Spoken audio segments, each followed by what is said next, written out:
In 3, 2, 1. Hi everyone, welcome to Sales Reddit Stories. I'm Joe, he's Dan, and today we're going to be reading some of the most relatable sales and marketing stories from Reddit. This is a new segment, a part of Live at the Hive, digital marketing from the trenches here at Honeypot Marketing. Dan, how are you today? I'm good, Joe. I'm good. I've been very excited for this episode ever since we talked about setting this up, since Reddit is probably one of my favorite websites in the world to go visit on a regular basis. It's a true treasure trove. Anything you want to find on the internet, you'll find on Reddit. Any interest, any genre, it exists. It's true. It's true. And let's be honest, this is inspired by Smosh's Reading Reddit Stories show with Shane Topp and that crew over there, which is a little bit of a guilty pleasure of mine, and I know your partners as well. But in all seriousness, there's a lot of really good sales and marketing conversation that does happen on Reddit. It's a great place to kind of find stuff. And then obviously you get down into LinkedIn lunatics, which we'll talk a little bit about. But in terms of, you know, the way that everything washes out for B2B sales, sales techniques, marketing stories, it's a treasure trove of information for sure. Mm-hmm. And you can always find something that'll make you laugh. That might even make you cry. Make you cry. And today, Dan, I think we're going to be doing a lot of face palming, a lot of relating, and I think at the very end we've got a special treat that'll get us all laughing. Yeah, and I think we've also got some good stories for salespeople and for marketers about ABM, general sales, all sorts of stuff, and also I think on that outro, what not to do on LinkedIn, because oftentimes we'll hear, what should I do on LinkedIn? How should I post, whether it's for the company or whether it's for you personally? But these are definitely what not to do. So with that, let's dive right in. I know you got your first pick of the day. All right, awesome. Our first story, Dan, is coming to us from r/advertising, okay? Here we go. Hit me. Let's go. The client requested a business plan and roadmap for a homegrown end-to-end e-commerce solution. Everything from a website with a secure shipping cart and checkout process to source pick and pack and fulfillment capabilities from multiple warehouses across the country that complemented their existing fulfillment capabilities. Note, this is around 2008, so this is no small feat at the time. Multiple millions of dollars would have changed completely the complexion of our agency with this one project. Spent months prepping, had an airtight solution that was reasonable budget-wise. My boss, who was brilliant, put the entire proposal together using the legwork I'd done. Designed to be about a 2-hour conversation, ticked every box and then some. We were pumped. Day of the presentation comes, 4 of us and 8 clients, including VPs and the CMO and the CTO of this Fortune 500 company. We get 2 pages into the discussion, maybe 3 minutes tops, and the CMO takes his hefty spiral-bound leave behind, throws it down onto the table, and our team stands up. Well, you really missed the mark here. Then he walked out of the room, leaving us all to stare at each other.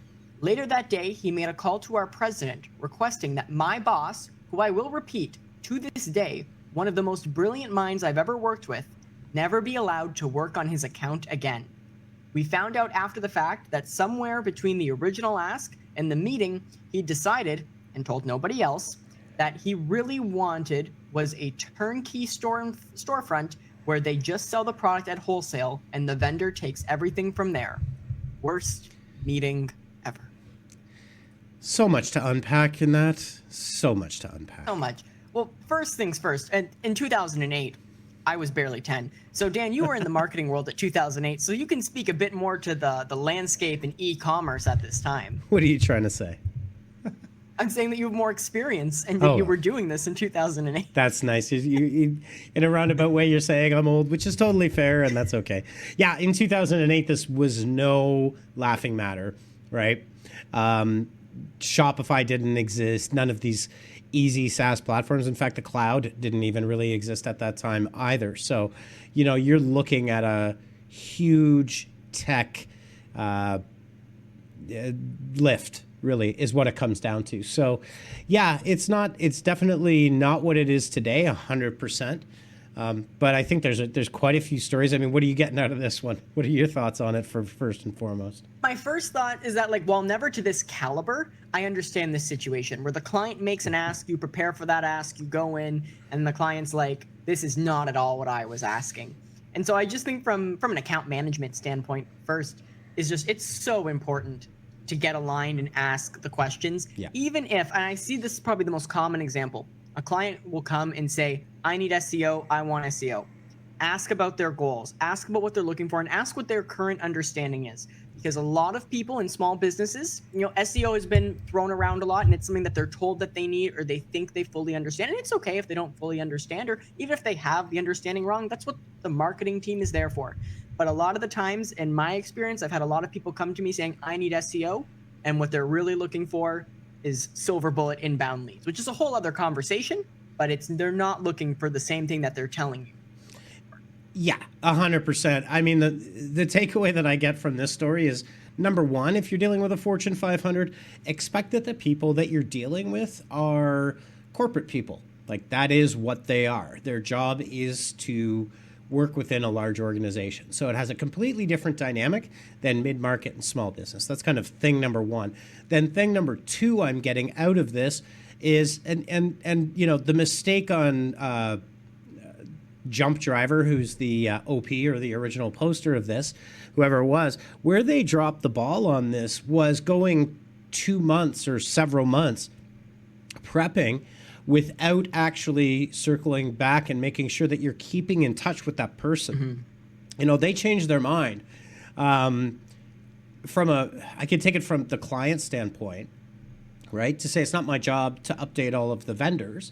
In a sense, it kind of is if you're doing procurement like that, right? If you got a whole bunch of vendors bidding on a project, well, you can't just change the bounds of the project. That's what RFPs and RFQs are for, right? But if I were to take it from the perspective of that agency or Jump Driver, the original poster, I think one thing that you could have done in this scenario is not wait a couple of months, right? That's a very waterfall method. It's like, well, I talked to you in April, and now we're in July. The entire world could change since then. It doesn't sound like a whole lot of fun to be in a meeting like that. It's got to be embarrassing, stressful, and the guy that was his boss, he's claiming up and down that this guy was brilliant, which is, 100% could well be the case. I think what this comes down to from a sales side is keep in touch with your prospects before you're closing a deal on a regular basis to see that, like, to your point, Joe, like, do they understand what SEO is, And oftentimes it's true, that's like saying I need a carburetor for my car when you go to a mechanic. I don't know what I need, I need the outcome. I need my car to run really well and not break down on me. Can you tell me how to do that? And that's typically what agencies should be asking their clients is like, what do you want as the outcome? And in this case, obviously that changed. Not a pretty situation. But yeah, in terms of that, from a sales perspective, one thing I like to do is to keep in kind of an iterative approach to say, hey, here's where we're thinking of going with this, and maybe just shooting like an outline, not sending, the end client's not preparing the budget, but getting a pulse check on that on a regular basis is a really good idea to avoid that. I love the analogy that you used with the car and the carburetor. That's a perfect way to explain it. Yeah, and you know what? It's pretty funny. I think a lot of times, we'll get people coming over to us on the marketing side and in the sales side and telling us what they think they want. From a salesperson's perspective is don't ask your clients, like, do you want SEO? Do you want Google ads? Do you want a brand repositioning? Do you want a content strategy? Because like all of that stuff may work together in concert depending on what the outcome is, right? So you should be asking your clients and your prospects, like, what are you looking to achieve from this? You can sell on pain points and on solutions, but don't sell on the tactic, for sure. Agreed. All right, Dan, you've got a story for us. I got one that pretty much everybody in sales and or marketing ever have probably run into, and it's never a good feeling. So I've been an AE at a digital marketing agency for the past 2.5 years. In my first 6 months, I signed a franchise of med spas to handle their organic SEO for their website, local SEO for their 16 locations, and paid Google, paid social media ads. This contract resulted in them spending around $20K per month with us, which in turn grew my bi-weekly paychecks by more than 100%. On Friday, they emailed my team saying they're terminating all contracts, pulling our access to their accounts, and they're pursuing a contract with another agency. Sad music, tear running down face. This was out of the blue with no explanation. They fired their marketing manager who hired us and said they are terminating all business with us by November. I feel like my sales spirit has been completely broken. The account was nearly half of my monthly revenue. It took us months to sign them with us, and it was out of pure luck that they were transferring agencies at the time. I had the biggest account by far in my market, and now it's gone. My goals are going to be unattainable now. My paychecks are going to be a fraction of what they used to be. I feel like I'm going to wash the F out, and eventually my managers will see I'm useless and fire me like they probably should have, since I'm going to be costing the company money now. I'm still shell-shocked from the news yesterday. I can't see any positive outcome from this, and I feel like I should just quit and find something else to waste my time on. That's all I have. That's pretty dark. That's bleak. That is bleak. It's extremely bleak, and I think it's a story plus it's a psychological profile. But what are your thoughts on this one, Joe? My thoughts are is that it's something that you see all the time. You know, clients are going to churn. It's going to happen. There are clients that you will form long-term relationships with that, you know, may never leave you. There are clients where you know they're going to churn. And, you know, we've seen it before. I think anyone who has worked in marketing agency life has seen it before. Losing a champion can be detrimental. You have that person who you've worked with closely, understands what you've done, knows what you're doing, and is there to back you up and back up the work that you're doing to the higher ups. And especially in a corporate chain, that can be very, very beneficial, because then someone else comes in, and I put it as a comic book reader. I put it as it's when somebody new is going to write Batman. You know, Batman is Bruce Wayne. His parents died in Crime Alley. He's Batman now. But then you're going to put your own spin on the mythos. Mm-hmm. Someone new is going to come in and want to put their own spin on the company and leave their footprint right there to make a name for themselves, to show that they've been made. It's the right decision to put them in this higher position or for them to take over this project. Yeah. And so most of the time with marketing, it's we're going to get a different team that can do more and better and aligns with my vision. Honestly, so one of the things go ahead. Sorry, I was going to say, one of the things I can say right there in that situation is get in front of that and align with that new person. If your champion is gone, yes, it sucks, but now you have a new person to make your champion. Yeah, well, look, this is my biggest pet peeve with marketing managers and in the marketing industry in general. When you start a new position, regardless of what level you're at, CMO, VP, marketing manager, whatever, stop firing all of your vendors and getting brand new vendors. It really is a short-sighted thing. And there's a couple of comments in that Reddit thread that speak to the same thing. It's like every time someone new comes in, they're firing all their vendors and they're getting in so they can, you know, plant their flag, show leadership, they're doing something new. It's a really short-sighted thing for those people to do, but it happens all the time. It is probably the most common thing that I see. So if you're on that side of it, don't. Like, look at the ones that are showing value, keep your good vendors and make the changes where you need to. I mean, you don't need a carpet bomb when you can snipe, right? And it doesn't prevent you from doing that. I think that's like my first thing. Second thing is, well, there's so many things. I'll be honest. This poor guy or gal, or whoever it is, this poor person, understood your sales spirit is completely broken. It happens in every agency, in every sales role. You're going to lose a client. You're either going to lose the bidding process and never get the client, or you're going to have a great client and you're going to lose that client. It does happen all the time. And I think the first thing, and I try to say this to my kids with things like sports, something I used to do back in my sporting days, is you get 15 minutes to cry about it, right? Give yourself 15 minutes, and then you just kind of move forward, because you're not going to change it, right? It's already happening, but you can't wallow in this. Like, this person's going down. I'm completely broken. I'm useless. They're going to fire me. I'm still shell-shocked. I mean, if we had a psychologist on here, taking this apart. I think there's probably some other like confidence issues going on with this person. I don't disagree with that, but yeah, no, I think you're 100% right. Like, especially in sales, you gotta be hungry, and you gotta be ready to jump back on it and go. And just because you've lost this big client, let's say they said 20,000. Let's say you lose this one client 20,000. Yep.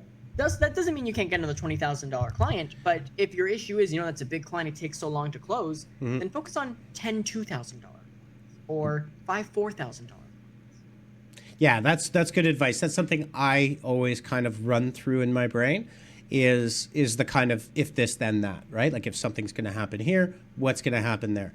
And I think you need to take the time to kind of, have the funeral, go through the grieving process, but put a time limit on it and don't let it go for a week, right? You have nowhere to go but forward, and kind of come up with those solutions. In general, I think you're right, Joe. I think the one thing that's really important is if you're in sales or if you're in an entrepreneur or whatever leadership position, you have to always be thinking of if this, then that. What happens if? And kind of have a playbook. You can't cover every scenario, but you can certainly have a playbook where you have a plan. That's one. Two, never take your pipeline for granted in a business or as a salesperson. You can't say, hey, things look good today. I closed a bunch of deals this quarter. I'm going to be great for the next quarter, right? In fact, when things are good is when you should be working on that pipeline even more, right? And fostering those things. You can either grow the business there, but I do see a lot of what happens is this kind of lackadaisical attitude, especially when you've got a whale. Right. So for this person, actually, this client was a whale, call it $250,000 a year. And they rode that wave until the wave dissipated and kind of went its natural course. That's the second thing. I think the third thing and final thing is as a business, you should always have a termination runway, right? Whether it's 30 days, 60 days, 90 days, depending on the model, there's all sorts of different ones. There are 12-month contracts with penalties for early termination, and enforce that contract so that you're not waking up one day and having a rug pulled out from under you. And it's like, oh my God, I'm not going to make my pipeline next week. I won't be able to make payroll if you're a business owner. Contracts are there for a reason. They were signed for a reason, and they should not be just walked on by a new client. Like maybe that marketing manager has no idea that there is a 90-day termination clause. Well, they can pay it out and fire you and you can walk away. They can get the value for the next 90 days. But certainly if you're in sales, you should be well informed, if you're not, about what the terms are of that thing. And you should really you make sure you make it known. Like I said, so much to unpack inside of this thing. So much. This poor person, though. I hope that they're not like beating themselves up and what is it, flagellating themselves, like whipping themselves. Mm. I never know what that term is, but whatever. Don't beat yourself up. I just always think about the Da Vinci Code, that scene. Right, and there was that guy. I read the Da Vinci Code and I saw the movie. There was the one character in the book I know that he was in that sect that like he had barbs in him, so every time he moved, it would like stab him, and that was his penance. Yeah. Don't be that person. That's the lesson. Don't be the barb guy from the Da Vinci Code. Right. Yeah. That's our first piece of merch for this podcast. Is don't be the barb guy. Sorry, Tom Hanks. Sorry, Dan Brown. I can't remember the book that well or the movie. All right, moving right along. Joe, over to your next one. All right, awesome. This one is from r/marketing Dan, and this is someone talking about their first internship. Okay? Sounds good. This was my first internship. I was asked to help make company merchandise, including towels, pens, erasers, mugs, and car air fresheners. Mid-project, 2 distant neurons finally communicated, and I began to wonder why a relatively unknown B2B ship repair company that gets most of its revenue from 2 contractors merch. I went to the CEO and pointed out that the whole marketing team, me, agreed that spending 60,000 euros approximately $64,865.98 on merch that no one will buy is nonsensical. To my amazement, after several months of boxes full of worthless merch sitting in our warehouse, each employee received 3 towels, 2 mugs, 5 pens, and a handful of car air fresheners. When I asked why, the response was, "You see, young man, now every employee will market our company wherever they go." At first, I thought it was genius. But then, the same 2 neurons turned back on and pointed out that our employees are really unlikely to be seen with the merch anywhere in public. Not to mention, even if some get noticed by a big shot manager on a beach with a towel, they won't go back running to their bosses saying, "OMG, this guy I saw on the beach used a towel with a relatively unknown brand fixing pipes on ships really, really well and really, really cheap. We should hire them." Dan, I have so many, but what are your thoughts on this one? Well, this is a perfect time when the CEO should not be doing this, but all too often, especially this. Again, I'm guessing this is a small company, right? Small business, or is it not really? B2B ship repair. So I don't really know, honestly. I mean, Not too much details on it. yeah. I mean, let's just say their marketing department is probably pretty small, regardless of the size of the company. I mean, they've obviously got 65K US, so you're looking at 85K, 90K Canadian, more than that actually.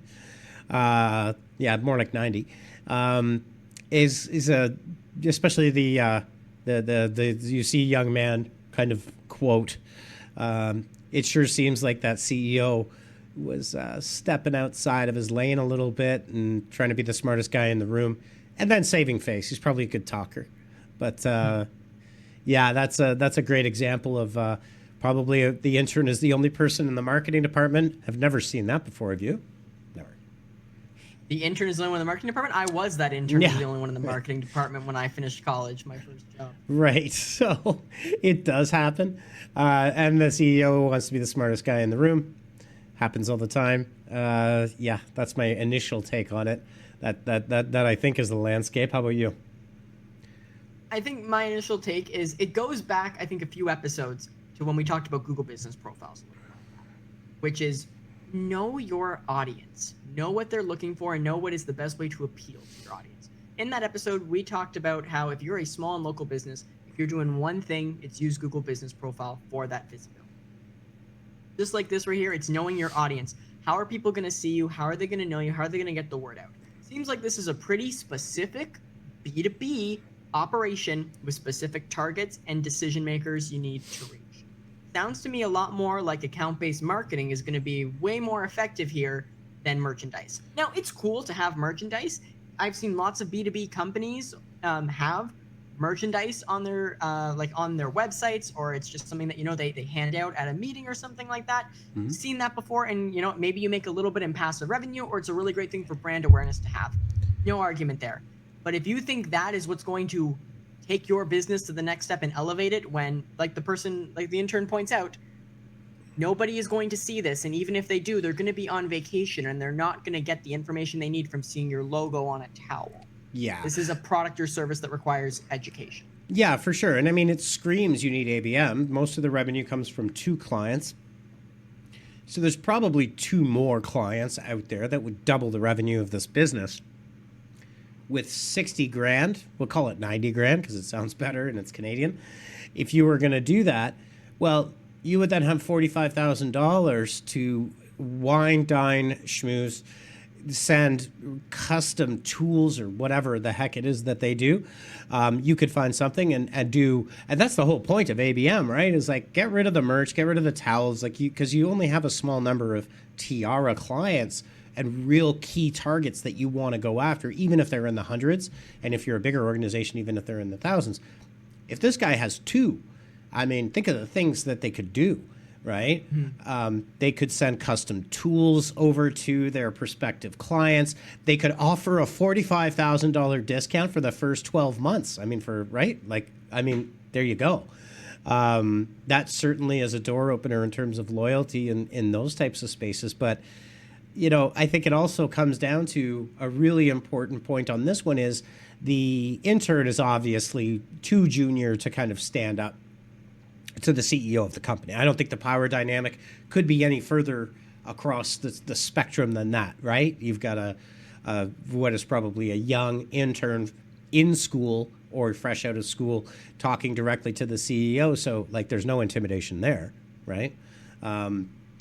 I think one of the tactics that I would use, and I have used in my past with this kind of thing, especially on the agency side, because you do run into this, you certainly do, is a very plainly written, so not a whole lot of like flowery language, not like this is a terrible idea, you shouldn't do this, et cetera, et cetera. I would send it in an email, very matter of factly, like this is my recommendation. You can take it or you cannot take it, but I need to state this clearly. I like using that technique too, which is when someone does something, it's like, I can't argue with you because the power dynamic, you are the person in charge here, right? And quite often, the person in charge is not actually the person in charge. I mean, I work for every one of our clients, right? I'm by far not a boss, right? So you have to convince the recipient of this. And a way to do it is just to say, this is my recommendation. I couldn't be more firm about it, or I couldn't, recommend this more strongly. Here's what I think you should do. Here's why I think that this will not work out well. But ultimately, it's your call. But I have to kind of, it's like being in court. I think it's like for the record, like I have to go on the record as saying this so that, I can wash my hands of this like Pontius Pilate. Like I want nothing to do with this if it tanks. I've nothing else to add. I think that's a very perfect summary of it. Cool.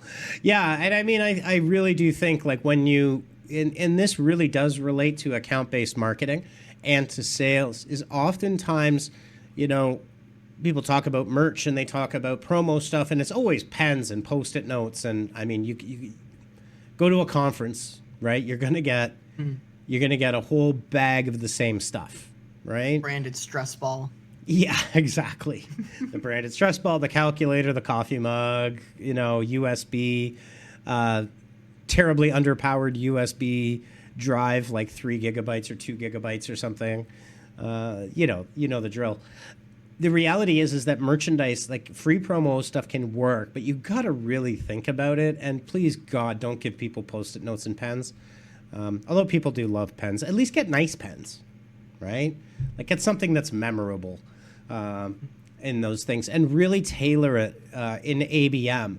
So you could send it directly to your prospect in a wrapped box with a nice thing that they will actually use.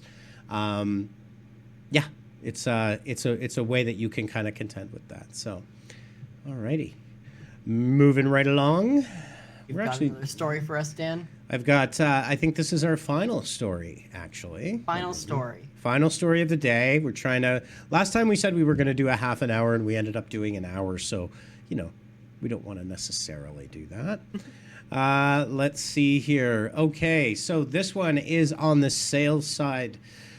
This one is started a new SDR gig about a month ago selling software development pro services. The SDR function sits under marketing, so my boss has never worked sales in their life. I'm being told to do 100% ABM messaging, since the other SDR was having no success from high volume outreach. Spent about 2 hours making an ABM campaign, only to queue up 7 people, since our target segment is sub 500 million annual recurring revenue. Talking to people is why I like sales. I need to find a way to spend more time on the phone. Even if no one answers, it still feels like I'm getting something done. I feel like a salesman being forced into marketing, sitting and writing, except I have a quota hanging over my head. I have no experience selling ProServe or to start up this small, 15 total headcount. Is ABM really the only way forward? So that's the scenario. Any thoughts right off the top, Joe? So I think my thought right off the top is that this just screams, and we talked about this in the last episode, the biggest pain point we see with ABM, there isn't an alignment between sales and marketing, and ABM is sales and marketing alignment. If this marketing team should be working with the salesperson to help make that process easier, and the salesperson should be working with the marketing team to help understand the product and their process so they can create an effective strategy together. I think the salesperson also needs to understand the importance of building that personal one-to-one connection with the target account, contact, whoever it is, and how valuable that's going to be. One thing that I've seen a lot in my experience of working with salespeople from across B2B, B2C, wherever, is that when they have a technique that works, they're very resistant to change or to try a new technique. They've got like, nope, I got this. I know I can get someone. We said it last time. You always hear like, if I can just get them on the phone, or if I can just get them in the room, Face I to can close face. the If I deal, can no look problem. them, if I can look them in the eye, right? That's a big one. And that's then where it comes to like, okay, maybe, but like face to face, look them in the eye. That's closing the deal. That's your last step. Let's get you there, and we have effective ways to get you there. So I do say this with a little bit of the marketer's lens on, I'll admit, but ultimately it's just the importance of alignment and working together, and not just the marketing team saying, go do ABM to the salesperson who's never done it before and just has a vague understanding. Right. So I think that's the first thing you hit the nail on the head is, what is ABM to this person? I don't think they really clearly know, and I don't think that their marketing director knows what it is, because in true ABM, you do not tell a fish to climb a tree, which is exactly what's happening here. You don't take someone that's very good. That's like saying ABM does not include outbound calling. And that's not true. That's not true at all. Account-based marketing does not increase the divide between digital and what you would call traditional sales method. In fact, it merges the two. So why would you take someone that has success with calling, that knows how to call, and say, now don't call? Because we don't call at this point in our funnel. The funnel has to be flexible enough to say, oh, we can accommodate that calling portion of it. And in fact, I mean, you'd be crazy to do ABM without any calling whatsoever. Now, should you do cold calling? Where do you do it? How do you do it? There's always a nuance to that. And this poor soul spent 2 hours making an ABM campaign. Not sure what it was, probably an email sequence of some sort, and not having any luck with it at all. So the other dynamic here is that they've put the SDRs, the sales development reps, and the BDRs, the business development reps, which are usually really what like that fundamentally comes down to, is they're the call setters for the salespeople. That's their job, is to nurture. Sometimes organizations will put those people under the marketing team, which isn't a bad idea as long as the person running marketing has sales experience or can appreciate what goes into that process, right? Doesn't sound like that's the case here, and it's a huge problem. So, if I were giving this person advice, you're in a small company, your total headcount's only 15. I would just go right to the president and the marketing leader, whoever that is, sit them down and say, look, this is how I'm successful. I can't be successful. It's not going to work, right? Like, this is going to fail for all various reasons. So, like, you could take that approach in this scenario, right? And there's a really great comment here I want to kind of go over too, because some of the comments actually have a lot of really good feedback here. So, wait, I understand this, 7 contacts per leads per day. This ends up averaging out to like 34 unique activities at full volume. That sounds like a part-time job. Or it's multi-threading at the lead stage is necessary, getting into and through to accounts. That's really like, you got to talk to other salespeople here, because that's not enough. You're never going to close. You need more volume than that in order to close that, to get to your sales targets. Like, you're going to be basically staring at the wall. And if you see it's like Thelma and Louise, right? Like, if you know the car is going off the cliff, I mean, you could be like Thelma and Louise and go right on over. They do that, right? I got that right? They do, yes. Yes. Yeah, Thelma. But you don't want to be rolling towards it, like hoping, like, gee, I hope I can get out, going really slow. If you're going at 2 miles per hour towards the cliff and the cliff is a couple of miles away, get out of the car. Like, anytime, and figure out the right way to do it. Don't just slowly, that would be really sad just to be sitting in that car slowly going over the edge of that cliff after a year or so of doing that. Mm-hmm. So 100% totally agree. It's, yeah, and we said it before, we'll say it again. The worst people to talk about sales and marketing alignment with are sales. Yes, they typically don't align so well. It's a thing. It's true. But for ABM to work, it's gotta have that synergy. And just on your point of that's not enough, when we work with clients and we start working with them on ABM, we always say, with your target account list, start it with 100. You need to have those 100 target accounts, right?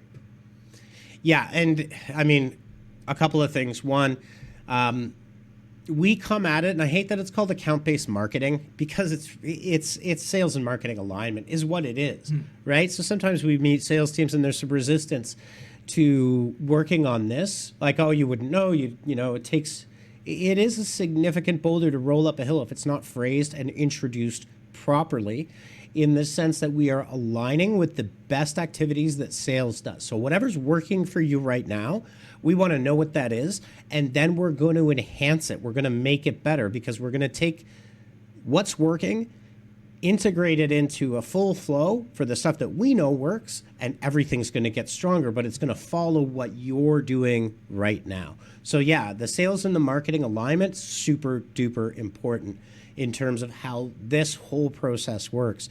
And so the sales teams and the marketing teams are often, and it's often not a la war, right? It's a cold war.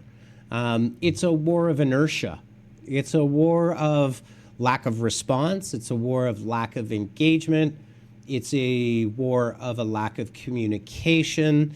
These are problems inside of organizations that organizations constantly need to be aware of, because it's the silent killer, right? It's like, well, no, our sales teams and marketing teams, they don't fight, but they also don't work together. They don't collaborate. And it's very polite, right? It's very friendly. It's very corporately friendly, but it certainly isn't collaborative and moving that thing forward. And that's that internal resistance, that silent killer that really needs to be addressed, specifically by sales leadership and marketing leadership. Like, mom and dad get along, everybody else on the team gets along, and this is how we're going to do it, right?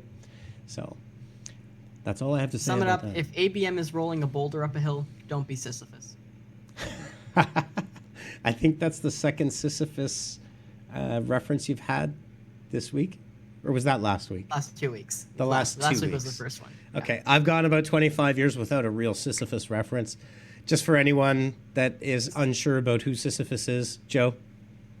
In Greek mythology, Sisyphus is the one that is cursed to roll the boulder up the hill, and once it gets to the top, it will roll back down, and he will forever be forced to complete his task, essentially getting to the height, only to have to restart from the bottom. A modern-day reference of Sisyphus is Darth Maul's complete Star Wars arc from The Phantom Menace to Star Wars Rebels. Oh, wow. You just nerded out and you had a Star Wars reference in the middle of a sales marketing podcast. Good job. There you go. Star Wars Theory would be proud of you, wouldn't he? Yeah, there you go. All right. We have now hit the time, finally, what not to do. Yes, go ahead, Joe. I want to put it like this, I understand people coming to us and saying, what should I do on LinkedIn? You don't really know what to do. LinkedIn advertising, I feel like they don't even know what they're doing. They're changing the rules every 5 seconds over there. But sometimes it's like what not to do. Okay, maybe you shouldn't post this type of content, or maybe you should structure your content this way. That's what I would think the what not to do's. But sometimes people do things that you think are very obvious what not to do, but they're still doing it. And that's why the subreddit r/LinkedIn lunatics exists. It's a subreddit, Dan, that you actually turned me on to, and it's filled with people posting. Some of it's satire, but most of it, I'd say about 90% of it, is people posting things on LinkedIn that they really shouldn't do. And the only way to really emphasizing at this point across, I think, is to go through some real examples. Yeah, and some really awesome things we found. If you're having recently. I mean, this stuff is all hot off the presses. None of this is like old. Sometimes you'll find memes and they're a few years old. LinkedIn Lunatics is one of my favorite places. If you're having a bad sales day, go check out LinkedIn Lunatics. If you're frustrated because your LinkedIn post isn't getting any traction, go visit LinkedIn Lunatics. I think the important thing about this, LinkedIn Lunatics is super entertaining. Even the satire is great. The best part is when it's absolutely real. That is the part that makes it even more entertaining. And please, God, don't do these things.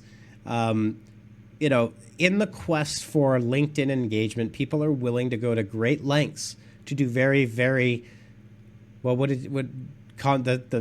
the thing about common sense is that it's not so common anymore. Isn't that your old man Funny phrase? thing about Yeah. common sense is that it's not so common anymore. Right. That's what my martial arts teacher used to say to me all the time growing up. Right. So people are constantly asking us, what should I do on LinkedIn and what shouldn't I do? And I mean, would you do it in real life? Like, if you wouldn't do it in real life, then please, you probably shouldn't do it on LinkedIn. That's the first one. So why don't you kick us off with good old Steve Rigby here? Yeah, I want to talk about Steve Rigby here. Steve Rigby is a principal at Rigby Associates, and it looks like he's trying to be a thought leader on LinkedIn. We've all been there. You want people to notice and respect your opinion and see you as an expert in the field. It's true. And so Steve commented on this video. The video's cropped. We don't really know what the video is, but Steve's comment on the video is, they earn so much, there is never a personal risk. CEO bollocks, I am afraid. I've worked with them. So he's right now making a comment and calling out CEOs and saying that, there's no personal risk for them. And go ahead. I don't want to interrupt. Go ahead. And, so you look at this and you see a comment, and usually, if I'm making a comment and I want to see traction, Dan, I'm going to sit back and I'm going to wait and see if anyone interacts with it, see if anybody starts discussing it with me, and form a discourse from there. Steve did get a comment back. He got one comment back, and this person is agreeing with Steve. And so you think that would be great for Steve's engagement and for people to see him as a thought leader. Mm-hmm. The only problem is that Steve's comment agreeing with him is from Steve himself 1 minute after making his original comment. Yeah. Where Steve Rigby comments tagging Steve Rigby saying, "Great point, Steve." Good job, Steve. The comment also has 1 like, which I assume is Steve Rigby liking his own comment. I cannot confirm. I'm going to assume. The only way to make this better would be for Steve Rigby to fully go into an entire back and forth thread. Have an argument, have a debate, go down that rabbit hole, Steve. Yeah. You've got to have at least one friend. I mean, I think I have one friend, at least. I mean, I've got kids, so that's okay. Get your wife, get your mother, get your cousin, get somebody to even reach out and ask them, can you please throw this comment down? But don't do it yourself. It's not a good look. So is the one person liking and reposting all your LinkedIn stuff me? Am I your one LinkedIn friend? Yeah, you might be my one friend, so there's that. and I think I have to pay you for that, so that's good too. All right, moving right along. Yeah. Dennis Hegstad, I'm gonna. Actually, this is your gem, Joe. So I can give. This is my gem, and so Dan, I'll phrase it to you like this: Dennis Hegstad tweeted essentially a "Would you rather" question, and I think it's an interesting question that we should take a moment and discuss. So Dan, hypothetical here: Would you rather? If I could give you one of the following 2 things, which one are you going to take? Would you rather take a $1.2 billion winning lottery ticket, or 100,000 LinkedIn followers? I mean, it's not even a pause, even though I paused. You would obviously take the 1.2 billion for 1.2 billion reasons. But what did Dennis say? Dennis said he's choosing option B, 100,000 LinkedIn followers every time. He says you should never underestimate the power of having a personal brand online. And I will agree with one thing. Dennis is right. You should never underestimate the power of having a personal brand online. We've seen it happen in many different ways, in many different cultures, what power a brand can have for you. However, I did the math before we sat down, Dan, and 100,000 LinkedIn followers at $1.2 billion is $12,000 per person. I cannot imagine a world where 100,000 people follow you, where you pay $12,000 to have someone follow you, and they make up that value over time. They somehow bring you in new business. They somehow elevate you to this whole new level. I cannot see you spending $12,000 per person and having a positive return on investment on that. I mean, I guess LinkedIn. Yeah. I mean, I guess you could treat this like a thought experiment, but I don't think Dennis has really thought through the thought experiment fully, because if you got $1.2 billion in cash, you could easily get yourself 1 million LinkedIn followers simply by taking, I don't know, $250,000, which is a small fraction. So I think also people forget about what a billion is, right? $1,000 million. That is an enormously large amount of money. Not even close, right? So you get $1,200 million. Even if you took 50 of them, of the millions, and solely put it into LinkedIn, I mean, good Lord, you could certainly get 100,000 LinkedIn followers for that. You could certainly have a ghostwritten book. You could have a TV show. You could do all sorts of things. So the thought experiment here falls to pieces. I think the lesson for me in this one is, I mean, don't try to be too friggin' clever. I think Dennis was really trying too hard here. Probably had somebody ghostwrite this and didn't check it. You know, Twitter/X right now is, well, actually, I think we've got an example coming up. I see so many of these, like, you know, Apple released iOS 18. Here's 9 things you need to know about. Or I watched the Avengers last night, and here's 9 things I learned. Like, I mean, it is the most overdone content copy pasta that you could possibly see. I think that's possibly what happened here, because I'm a little embarrassed for Dennis, and I hope he doesn't have a professional life to account for on social. Well, the first thing I want to say is I appreciate you trying to find the lesson in an r/LinkedIn lunatics post. I think that's and to find an actual real lesson is true. Also, that's a valuable skill you've got there, Dan. Thank you. I want to go back to your point of just understanding how much 1.2 billion is and people not realizing. And it reminds me of when I was in high school in math. My math teacher put a line on the board and put one end and one end. He put 0 on the left end and 1 billion on the right end. He gave me the marker. He said, Joe, go mark on the board where you think $1 million is between 0 and 1 billion. And I walked up and I put the line right in the middle.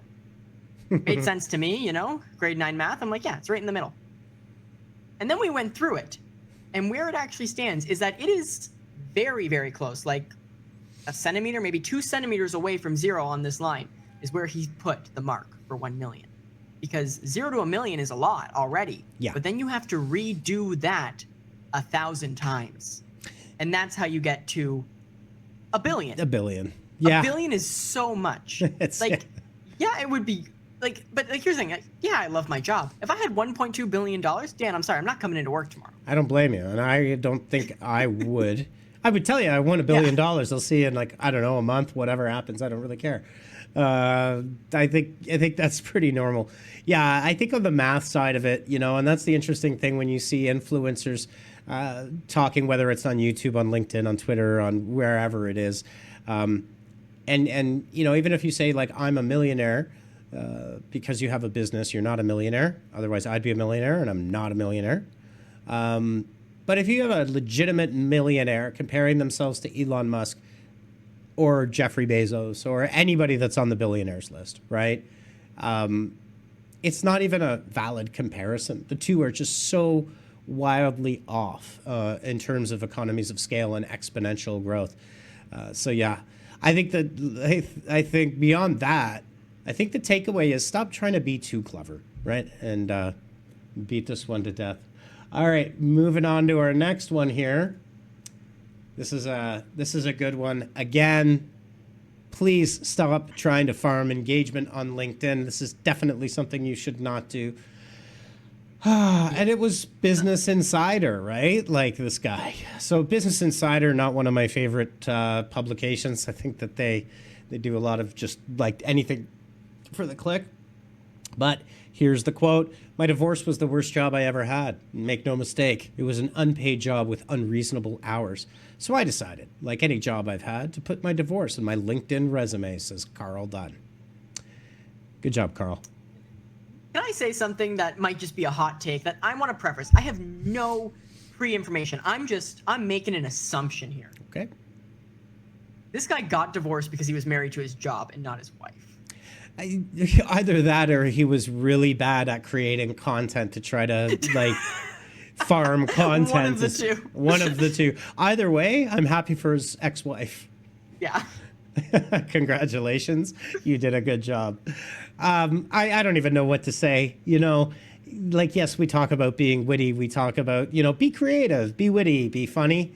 I can't tell if any of those things are at play here. but it certainly is not in great taste to, and I mean, maybe he just hates his ex-wife. I mean, cool. But yeah, I don't really have much else to comment except don't do this. This one's just funny. This one's for our amusement, honestly.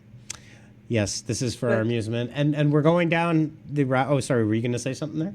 I was just going to say, Dan, like our last one that we're going to talk about, which I think is what you were about to segue here, goes back to that trend you were talking about, where people are overusing those content copy pastas, where they're no longer original or creative. They've kind of become a meme at this point. And one of the most popular ones that we've seen is what this taught me about B2B sales, and people trying to take real life experiences and translate that to B2B sales. One of the most common overused ones is people proposing, taking the event of proposing and saying what my proposal taught me about B2B sales. And I always find it really weird when they then talk about negotiating. I'm like, why are you negotiating in your proposal, your marriage proposal? I have comments about that. But there's actually, not to interrupt you, there is a great LinkedIn Lunatics thread about that very thing. Yeah. So yeah, but you found one, Dan, that absolutely, like, I think takes the cake. It's a good one, and if you're watching on YouTube or on the video, you would have seen it already. And just hang on. So, bow-tied cool surf. I'm not sure if I'm saying that right, but I'm going to try. My wife got pregnant by another man. It's been a challenging 9 months, knowing he's not only my son. He's not my son, but I'm so excited to raise him like my own. Nice thought. Here's 9 things it taught me about B2B sales. And I wish we had. I wish we had all 9. Failed trumpet. Yeah, I wish we could find them. Maybe we will find them for a future episode. In the world of analogies, this is wrong on so many levels. I don't think it taught you anything. Anyways, I don't even know what to say. I can't tell if this is satire. I am hoping Bowtied Quoll is a satire channel, and this is taking a jab at everybody that posts these 9 things it taught me about something, not just B2B sales, but anything. I got nothing. I got nothing on this except, like, don't be this guy. You're just airing out your personal laundry for clicks at that point, and the shock factor up at the top, which, I mean, there's so many other ways you can talk about shock factor. People on LinkedIn love a good statistic. Lead with a shocking statistic. Don't lead with your wife got pregnant. Yeah, I think there's a difference, just like with anything. I mean, if we're going to take this down a slightly serious road as we wrap up for this episode, is, it's not anything for clicks, because LinkedIn is full of that. There are people that their job is just LinkedIn engagement, and they farm it as much as they can.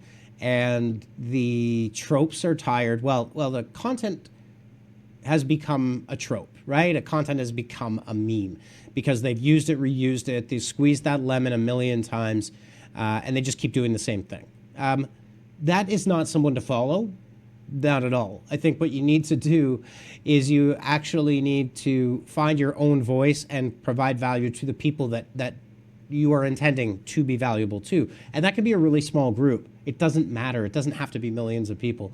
So don't just try to, and I mean, I think on TikTok now, right? It's is it a Gen Alpha, like a Gen X tries to speak Gen Alpha is a bit of a thing for farming engagement, right? Yeah. And once is funny, and okay, you do it. I see this real estate agent. I think he's done like 24 of these videos, and he's farming engagement at that point. It's a bit too much, right? Like you've crossed over a line of providing valuable content into really damaging your own brand, looking like an idiot, using these things in the wrong way. And like I said, my hope is that this is actually a jab at that format, this copy pasta format, which is really, like, if you go onto Twitter, my Twitter timeline is just polluted with this stuff. There isn't 9 things that I haven't been taught by. Everything from the Samsung product release to the Apple WWDC to the last episode of House of Dragon. Like, it's just done, and it's ridiculous. Here's what the last episode of House of Dragon taught me about B2B sales. Bring a dragon with you to get what you want. Yeah, exactly. Well, no, here's what the last episode of House of the Dragon taught me about B2B sales is don't give away the climax 3 episodes before the end of the season. Dun, dun, dun. There you go. That's it. That's all. Because that's exactly what happened. If you haven't watched House of the Dragon, I think it's 8 episodes. Episode 5 really is the constructive season finale, which is the big battle scene with the dragons. Everything else after that is just talking. Not in a good way. No, not in a good way. Honestly, I like the show a lot. It's a vast worlds better than the last few seasons of Game of Thrones. But I mean, I was like, why am I even watching this? I don't even care at this point. These last few episodes, especially the final episode of the season. So, anyways, that's a different If you want to rabbit hear hole. more of Dan's thoughts, I'm sure there's a pop culture and movie streaming podcast he's been on before to talk about these types of things. And it would actually be 21st Century Cinema. TF. Streaming wherever you get your podcasts. That's right. Search it up. I hear the host is really good looking. Search up TFCC, 21st Century Cinema, hosted by Joseph Delavecchia.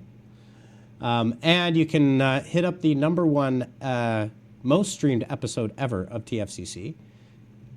It is guest host by Dan Nadelko. Yes, it is true. For no lack of opinion on popcorn versus cinema.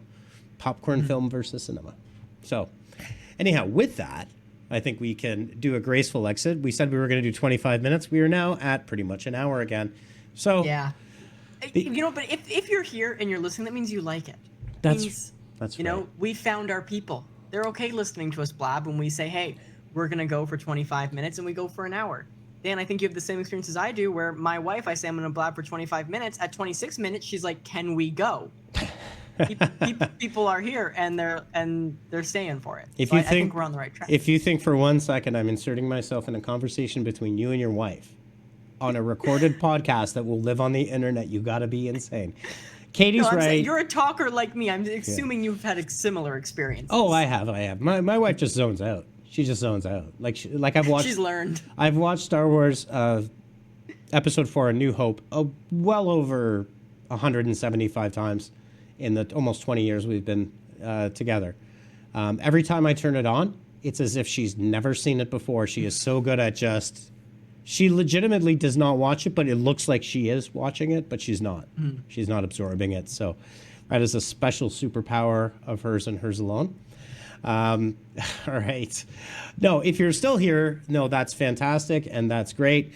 We do these relatively unscripted, and we're continuing to do these with a focus on sales, marketing, ABM, agency life, sales life, all of those things. So thanks for being here. Thanks for subscribing. Thanks for following. If you're listening to us on Apple Podcasts or Spotify, please leave us a like, comment, follow us, and give us a star rating review. That stuff is really, it's the lifeblood of podcasts. And we're back, and we're going to be, I think we're every other week now, right, Joe? That's the goal. We're every other week. Every other week with another episode, and probably some smaller ones to be inserted, so you can expect a good, consistent flow. And we've seen amazing growth in Live at the Hive digital marketing from the trenches, or it's digital marketing from the trenches live at the Hive. We're a bit schizophrenic on it. We even picked out some really fancy new podcast music that we will be introducing probably in this episode. So, that's it. That's a wrap for this week. We'll see you guys next time with another exciting episode. That's it. That's the outro. Boom. Thanks so much. We're signing off. Oh, I think I used to say peas and carrots. No, that was my kids' stream. Anyways, have a great weekend. Have a great week. We'll see you on the next episode of Digital Marketing from the Trenches. Peace.